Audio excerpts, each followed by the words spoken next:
Welcome to the Luxury Listing Specialist Podcast with Michael LaFido, where top luxury agents reveal their best practices, plus interviews with real estate industry influencers, thought leaders, and luxury marketing experts. You'll come away from each episode with new strategies and tactics to dominate high-end homes in any market. And now for the latest episode of Luxury Listing Specialist. Here's your host, luxury real estate expert, coach, and trainer, Michael LaFido. Hey everybody, Michael LaFido. Welcome back to another episode of the Luxury Listing Specialist Podcast. This is our special 200th episode. Some of you have been around from the beginning, and those of you that are just joining us, again, my name is Michael LaFido. I'm the author of the book, Luxury Listing Specialist, and I'm the founder of the Lux designation, and of course, this podcast. We are excited to have today's guest on. And before I bring on our guest, just a reminder, if you guys have any questions whatsoever, those of you that are watching or listening to a replay of this podcast, you can always shoot me an email, michael@marketingluxurygroup.com, michael@marketingluxurygroup. And if you're watching this live stream, please type in your questions for myself or for our guest. And really excited to bring on our guest. So let me do that. And just a reminder, if you guys have any recommendations in regards to a topic for us to cover, again, this is our 200th podcast. So we've brought in a lot of top luxury agents. We brought in strategic partners. We brought in just business development, business coaches. So a little bit of everything. But if there's a topic you'd like us to dive deeper in or bring on a guest, or perhaps you are a specialist and you'd like us to consider you as a guest, just reach out to us and we'd be happy to look at it. Again, on Fridays, we launched a free series as well called Luxury Fridays. You can simply go to luxuryfridays.com, luxuryfridays.com for more information on our free live streams where you can ask me anything and we bring on special guests as well. All right, without further ado, I want to bring on our guest, our special guest for our 200th episode. I have on Glenn Stearns with me. Glenn was the first person in his family to go to college, which I love rags to riches stories, but Glenn was featured on Undercover Billionaire. It was a TV show, I believe, that was launched in 2019 on Discovery Channel. If you haven't watched it, I encourage you to do so. It's inspiring, it's motivating, and like Tony Robbins says, success leaves clues. And so that's what we're trying to do for our audience today when we have Glenn on, is pick his brain, maybe he'll share with us his blueprint on how he was able to break through and catapult and be a successful business person. And so without further ado, I bring Glenn on. Glenn, thank you so much for joining us on our 200th episode today. Hey, Michael, well, how you doing? And congratulations. Wow, 200, that's a lot. I know we've got our podcast going. I might be a quarter there, who knows, but that's... What's the name of your podcast? We'll make sure ours is called Grit Happens. And it's about the gritty, grimy, clawing your way up through business and life and everything that goes with it. So, a lot of learnings in there as well. So Grit Happens. Again, this is not scripted, and that's sometimes our best podcast, our best conversations come from non-scripted questions. So Grit Happens. So, I've seen T-shirts, Embrace the Suck, right? The grit. Yeah. So talk to us a little bit about the name of the podcast and how you came up with that and embracing the grit.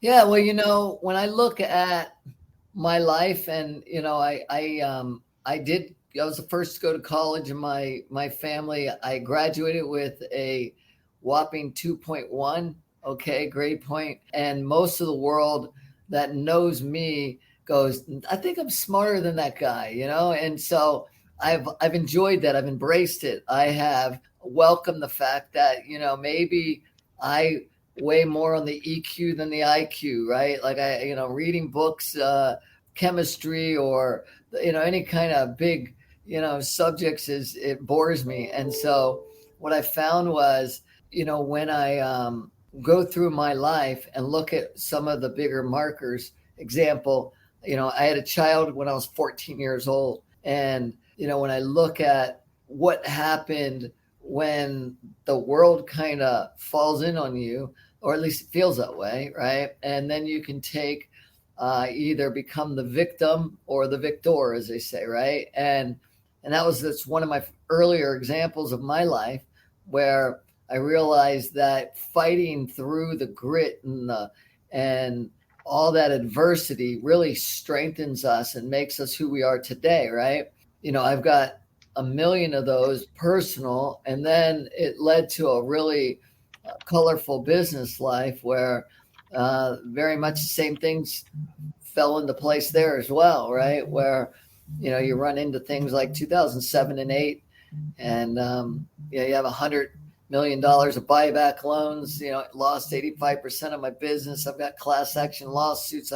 It's getting hit from everywhere, and then you start to fall back on that tough skin, and you realize that it's not luck, it's perseverance that's going to get you through and going to make you successful. And so, that's a lot of what, we talk about, and a lot of what I think I like to get out there to other people, because I enjoy the fact that a lot of people can go, I think I can keep up with that guy, and they can. It's just you have to surround yourself with great people, and then you have to be able to put up with a lot more pain than most people. So, well, some really great information there, Glenn. I appreciate it. And I know through your bio talked about adversity, right? Becoming a parent at age 14, that's a lot of adversity. And I'm going to put, again, just a couple reminders for those of you that are watching live. You can type in your questions for Glenn. For those of you that are listening to the podcast, shoot me an email, Michael@Marketing Luxury Group, and we'll do some follow-up questions to Glenn after the fact. But you mentioned victim or victor mentality. And so I'm a huge proponent of that. I feel like so many people have a victim mentality and they feel like they're owed something. And so talk to me a little bit about your experience, whether it be employees or businesses that you've launched and failed at or been successful at. Talk to me a little bit about, hiring process. If you're putting together a team, victim versus victor. Obviously, you don't have a yes, no question, but what are some things that can help our listeners, our viewers, perhaps strengthen and battle through and perseverance? Well, the first thing that comes to my mind was when I just got out on my own and I was the owner of my company. I'd gotten into mortgage banking in 1988. I worked there for 10 months. And then I started my own company. Ignorance is bliss, right? You don't know what you don't know. And I got into it, and I remember having a deal that we brokered out because we were a broker at that time, and we brokered it to a lender, and they didn't perform. They just turned the loan down, and the borrower was going away for his honeymoon. And he called us yelling and screaming and saying, "You've ruined my honeymoon." And I said, "Sir, you don't understand. It's not us. It's the lender we sent it to." And he said, "No." He says, "I hired you to find me the right lender. And it's you." And I sat there for a second thinking, wow, this guy's right. And if I stand behind excuses, if I sit and think that it's somebody else's fault, then I'll always fall in the path of feeling better, but not doing better. Right. And so, it was at that moment I said, you know what? I'm really sorry. You're absolutely right. Let me see what I can do. And I grabbed the file, took it away, ran to other lenders, explained the program, explained what we had, and figured it out. And it wasn't up to him. I shouldn't even have brought it to him. I needed to do my homework before. I need to do it better. And so that's just one quick, the beginning of my life where business world where I went, I have no one to turn to. I have no one to blame but myself. And if we take that approach, I think we take control of our own lives, no matter what, and you can say it's their fault, but why did you get into bed with them? You can say it's the other person's fault. You've got to be able to have a plan B. And it's really important. Or if you don't, you're going to always find a reason why it's okay to not take responsibility for what's going on. A plan B and sometimes a plan C, D, E, F, and G, correct?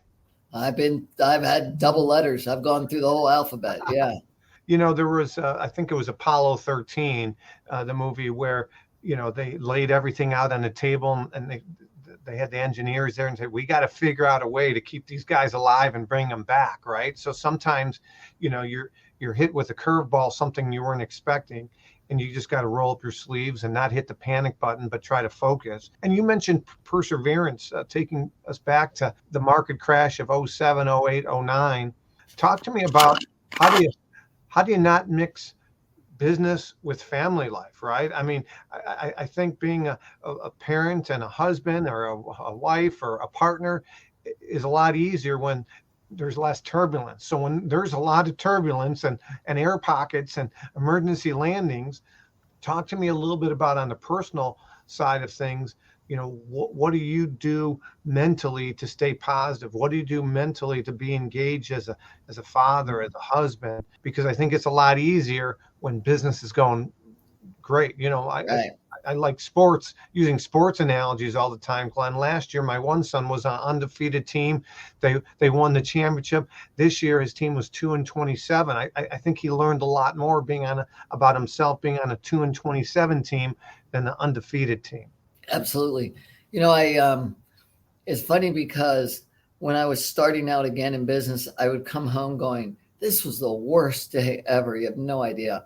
And then the next day I'd say, you can't believe how bad it was today. And after about a couple of weeks of that, my wife goes, you keep saying it's your worst day. And I go, no, but you don't understand. It's 10 times worse than it was.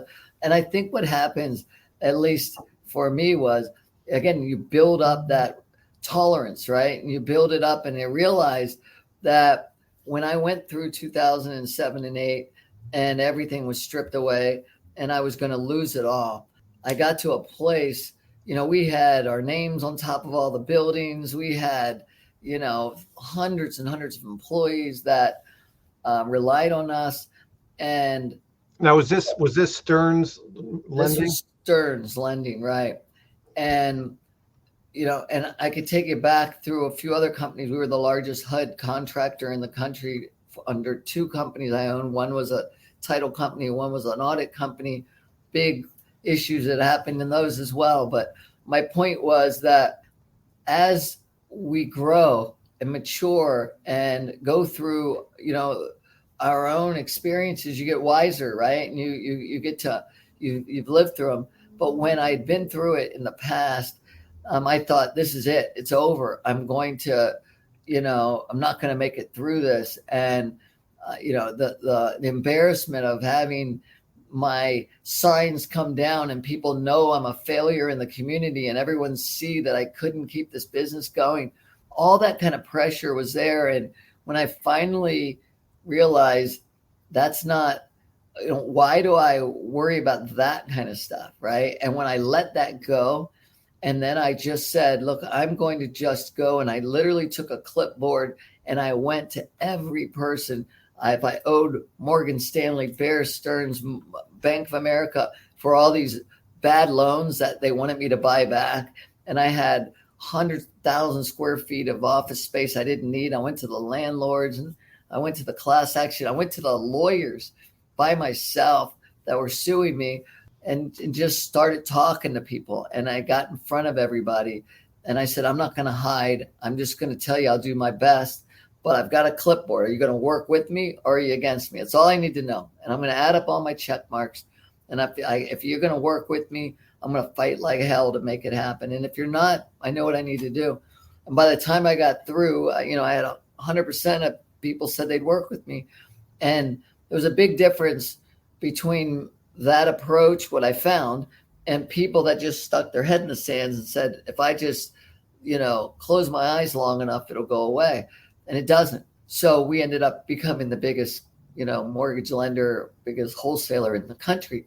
So when I look at that and I see what's happened in the world since then, when things happen to me now, I go, well, we're going to learn a lot from this. And I'm not as concerned about the outside world as far as if a sign comes down, and if, that doesn't control my life. I am concerned about employees, obviously, and their well-being, but we know there's cycles in our business, and we know we've got to go through them. And so it's the good and the bad of what we do. And if you do that and you communicate, you're probably going to be okay. You're going to make it through. Maybe you had 10,000 employees and now you got to go down to 3,000, or whatever the number is, 100, you go down to 20. It doesn't matter.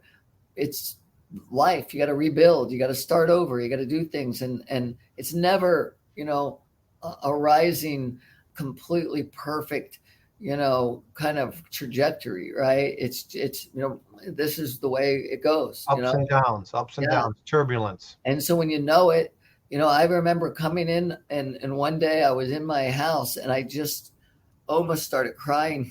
And I said, I can't get any lower than this. I'm like, the feeling I have, I've never felt lower. And the second I said that, I went, wow, like there's nowhere to go but up from here. And I got excited, right? Like I can't get any lower. And so when you understand where you are, I think you can do a lot better. And I'll give you one other real quick example. I had some buddies. I was in a group called YPO, the Young Presidents Organization. It's full of all kinds of entrepreneurs and CEOs from bigger companies. And we had a guy that, he came in and he was just devastated. His company was, being bombarded with lawsuits, and he was, as a family business, and had been in bed for a week, and he was so depressed. And I remember going up to him saying, you remember where I was last year, which was in 07 and 08. I said, I was at the bottom. I go, where were you? You were at the top. I go, now where am I today? I've had the best year. And where are you down here? I go, it's all a series of dots, life, right? It never stays the same. We're going to go up, we're going to go down, but this too shall pass, right? And that's one of my biggest mentors in my life told me that. George Argyros, he owned the Seattle Mariners and the Cal Airlines, and wonderful man. But that was one of the best advice he ever gave me, is this too shall pass. My grandmother used to always say that. Yeah. Talk to me about mental toughness, right? Mental toughness. You're talking about ups and downs. How do you bounce back mentally, right? So for you personally, is it prayer? Is it reading books? Is it coaches? Is it mentors? How do you toughen up your skin, so to speak, in your shell, so that when you do have these ups and downs, you can recover quickly or more? Yeah, quickly? I think we all got to find our place, right? Where we can go and kind of internalize what's going on. And in my case, it's a lot of different things. Me and my wife, we're spiritual people, right? We God-fearing people, so to speak. That's one place. We also have wonderful mentors. I've been very fortunate, and I tell young people this. Like, I went into my community here in Orange County, and I looked for the winners, the people that had really been the ones that moved the county and the state, and they were in all the people loved to be around them, and they were just they were very successful, but they were also very happy. That was important to me. Mm-hmm. I wasn't interested in the people that were take no prisoners, the jerks. I really wanted people that other people admired, and then I would ask them to lunch, and I would get to know these people, and eventually, a lot of the people that really were the foundation really of Orange County, California, who had built it from the 50s and 60s, had taken me in under their wing. And these are now 80 to 90. One of my good friends was 100 years old, just turned 100 last year, and he just passed away. And his kind of protege was 85, and that was George Argyros, the guy also. So I had all these wonderful men in my life and women that had already done it before, and they really wanted to teach, and so, it was weird because I would be having lunch and dinner with friends, and they go, you hang out with my parents, and I'd be hanging out with all their parents. I don't know why more people don't do that. And I always ask young people to reach out, because people that have had some success in their lives, they want to give back and they want to help, and they want to tell others how to maybe not beat your head against the wall as much, as you probably would or could. Yeah. And so it's important, Yeah. So having some great mentors, having that mental toughness. I tell people all the time this example. My kids play a game. I think it's the most popular game revenue-wise ever, called Fortnite. But you lose energy, and you find this energy drink, and you drink it, and it's, for some people, it's their cup of coffee when they wake up. And Right. you have ups and downs throughout the day, using that turbulence analogy. And so being able to recover quickly, and I do believe what you focus on expands. So if you focus on, I'm a victim, or I'm a champion and I'm gonna refuse to lose, I'll figure out a way, that's key, right? And that's where I think athletics helps so many business people. They remember their gridiron experience. They remember fighting through adversity, as opposed to giving up. Yeah. I'll tell you one thing real quick. I remember when I was younger, starting in business, and you get a lot of rejection, right? I mean, I was in sales. I was in the mortgage banking world, and I would go out and I would go to real estate offices, and I would go in there with my cards and my flyers and, hey, how you doing? And try to get to meet people. And I'd get shut down every single time, right? And so I had this route I would go down, and it was maybe 15 miles and then back a loop of just offices I would hit and around. And I would go in there, get beat up. And then I'd put on Phil Collins' I Don't Care Anymore, that song. I would go down Pacific Coast Highway. I'd be screaming at the top of my voice. I'd see this one house that's on the point over the Pacific Ocean. I'd say, I'm going to own you one day. You wait, right? And I would yell, get pumped up, and then I'd walk back in the next office. But I had to get my head back in the game, right? And I would do that over and over again. And a few things happened. One, I got to realize after a while, I was down on my knee and I was putting flyers into a little cabinet in a real estate office. And this one man walked up, he looked at my flyer. I'm still down there putting other flyers, and he looked at it and he crumbled it up, threw it away, and he walked away. And I sat there for a second. I thought about it, and I walked over and I tapped him on his shoulder. I said, hey, sir, would you do me a favor? I said, when you put your just sold or just listed sign on my door, would you like me to open the door and crumble it up right in front of your face? I said, could you wait till I leave to throw away my flyer? I said, I'm working my tail off, man. And I go, and it's just not right. And what happened to me, what I realized at that moment was, it wasn't about the money anymore. It was about the fact is, I'm working hard and I'm doing my best I can. And I don't care if he never gives me a deal, because money's not the ultimate goal, but how you feel. The guy looked at me. He just kind of shook his head, started laughing. He goes, come with me. And he gave me 2 deals, right? Because I think I stood up for myself. I wasn't a jerk, but I was, I was saying, hey, please, I mean, we're all out here trying to make a living. And from that moment on, I realized, it was never about the money. If there was a customer and I worked real hard on a deal, and then he wasn't ever happy, I'd say, would you do me a favor? I said, I'd like to give you your file back. I don't care for the money. I've done all the, no. And I go, look, go get someone else to help you get your credit fixed. Because I've worked on it for 4 months. We've got it the way it needs to be. You're not happy. Take it to someone else. And then you realize, again, when you don't make money your guiding light, right? When you make your life and your experiences and who you are the important factor, then people see the pride in you. They see you walk taller. They see that you're confident, and you attract more that way than when you're desperate and when it's only about money.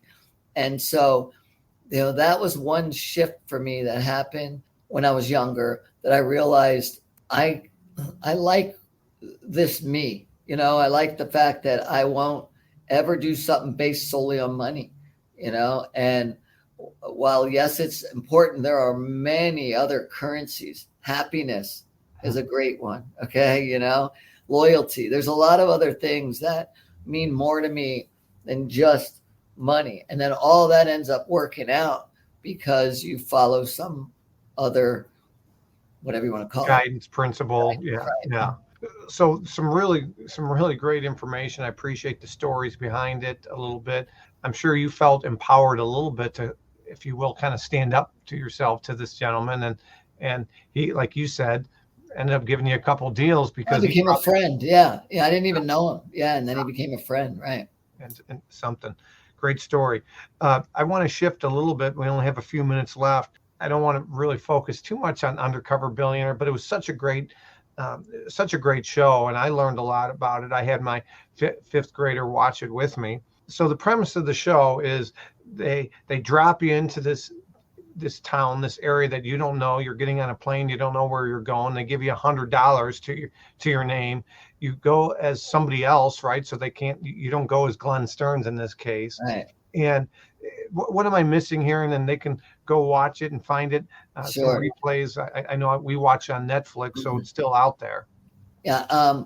Well, very quickly, my wife was in television 16 years ago. She and I did a show called Gilligan's Island, The Real Gilligan's Island. That was just thrown on my lap by someone else. And I went, all right, I'll do it. And I ended up winning that. And then for the next 12 years or so, producers kept calling me, hey, do you want to do another show? Do you want to do another show? And I said, look, I'm a business guy. It's okay. But I said, if you ever want to do a show where you take me, drop me off in the middle of nowhere with no contacts, no money, nothing. I said, I bet I could build a business again. Now, if you ever want to watch that, I go, sign me up. And Discovery calls me back and says, hey, if you're really willing to put your money where your mouth is, we do the show. And I said, hey, if you're serious, I'm serious. I didn't think much past that, right? I mean, so the idea was mine. They said, hey, we're going to want you between February and May. Can you do it? I said, I'll clear my schedule. And they said, all right, well, we're going to pop in. And so they did. They popped in. I was down in Miami on my boat, took me off. We flew to a place they wanted us to go, and I didn't think much about it more. And it's really been a wonderful kind of really just a denser version of real life, right? Where you get thrown, you don't know what's around the corner, and you got to deal with it. And in this case, it happened only the whole world was watching, right? And there was a lot of times, I'll tell you, when I was sitting there going, why did I do this again? I don't understand why I would put myself through this. What you didn't see on the show that they interviewed was John Elway and Richard Branson, who John was with me on the boat when they took me, and Richard had called in. They asked them, would you do this? They both said, hell no. Why would I want to do, what upside do you have, Glenn? You can fail or you're going to fail, right? I mean, all you're going to do is, you don't have a lot of good coming out of this. And I said, well, I think I could make it. That's why I want to do it. And why I wanted to do it was because of my kids, right? I had gone through cancer. I was kind of, in this sick phase of my life for a little while. And I wanted them to see their dad as a fighter, as someone that doesn't give up, as someone that's got integrity and does what he says and surrounds themselves with good people, etc. And so when the show started, and it got halfway through, I realized I'm not going to make it. I am going to fail. Those guys were right. And that's happens in our life, right? You get this devil on this side, give up, give up, give up, and it's really hard to listen to any voices that say, keep going. So I was, in a place where I thought maybe I could walk out and they would never be able to make this show because it wouldn't have an ending. I was in a deep hole. And so crawling out of that hole, not giving up, that's how life is. Okay. You just keep persevering.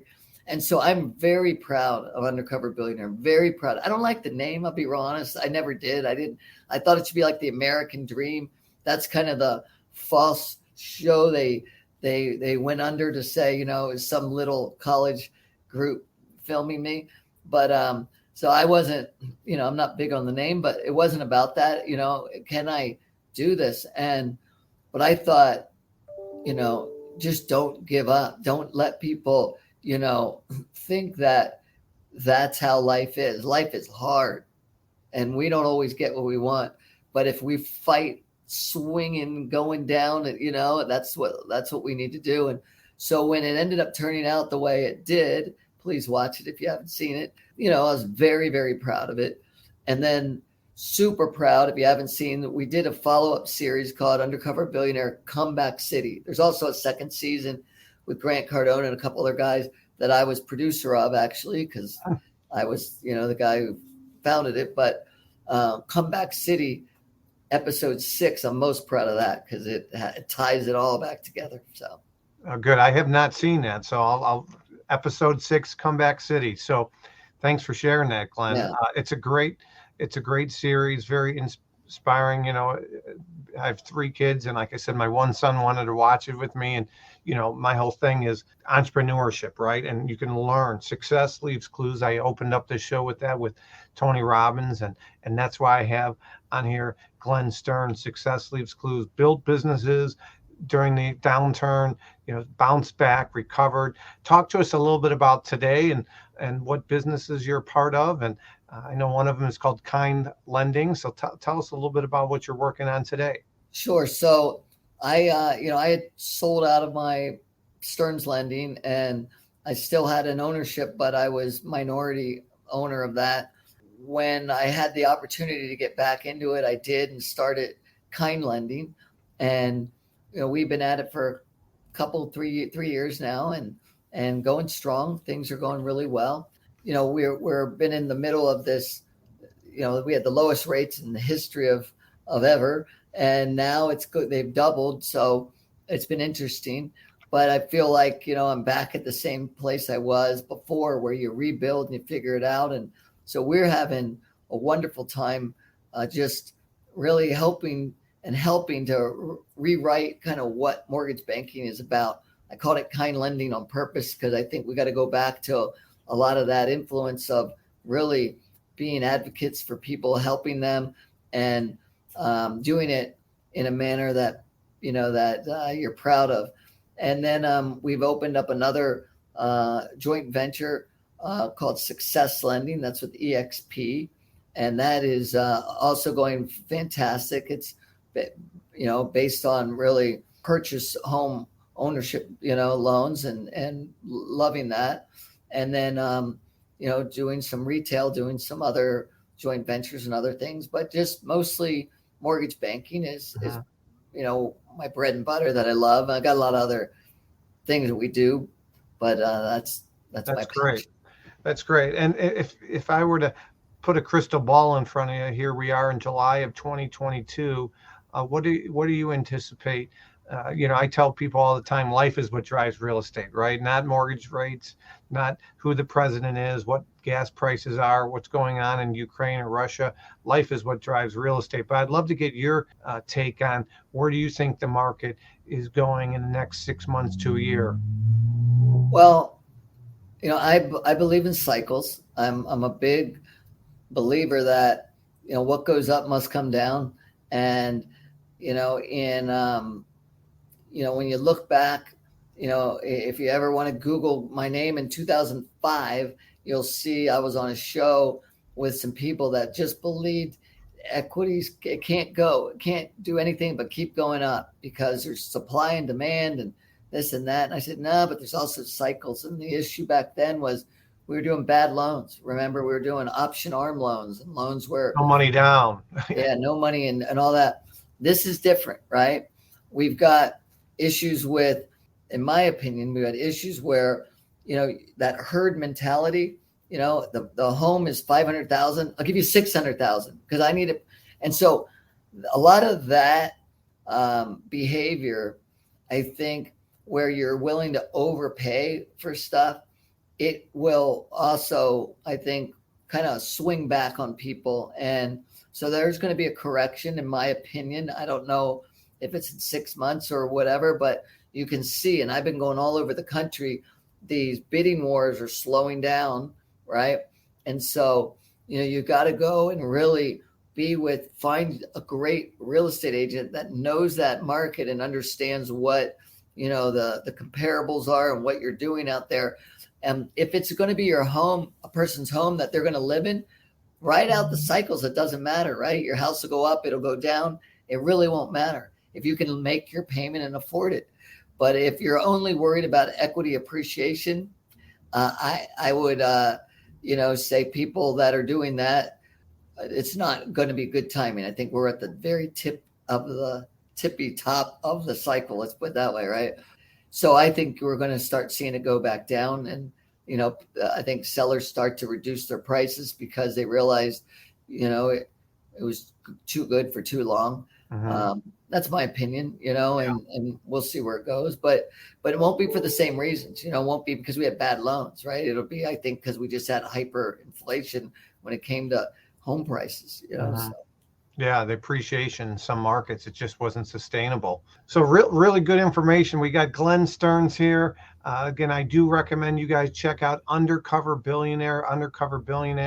And the second set of Undercover Billionaire was, what was it called? I call it Comeback City. Comeback City. Check out Comeback City. And he says Hulu and Discovery Plus right now, and YouTube, a few other places. Yeah. Okay. Awesome. Well, I'm looking forward to checking that out. I appreciate you, Glenn. Appreciate what you've done for the industry, and your willingness to share, and you're very humble. And I appreciate you as a person and what you're doing for the industry. So thank you. Well, thank you. And again, congratulations on your 200th episode. Well, appreciate it. We've had our ups and downs with the economy as well. But again, I do believe what you focus on expands. Surround yourself with positive people that have built businesses, that have a model to build off of. You can do it yourself, but you can get there much faster with proven and repeatable systems. That's again, right. You guys are listening to the Luxury Listing Specialist podcast. Again, you can go to our website, Luxury Listing Podcast, to listen to previous episodes. We're on iTunes, we're on Stitcher. Do me a favor, if you're getting value from today's episode or a previous episode, if we've earned it, please leave us a 5-star review. We could always use more of those. Again, I'm your host, Michael LaFido. You're in the right place if you're looking to work smarter, not harder. You're looking to increase your average sale price. You're looking to work with more buyers, more sellers, and you're looking to bring more value to your database, your clients, your current clients, your past clients. Again, I'm your host, Michael LaFido. It's been a pleasure, Glenn, having you on. I appreciate you. Say hi to your beautiful wife, and we'll talk to you soon. Thanks, Michael. Take care. Again, everybody, thank you again. Michael LaFido. Make it a great day. And if you guys have any questions, shoot me an email, michael@marketingluxurygroup.com, michael@marketingluxurygroup.com. Talk to you soon.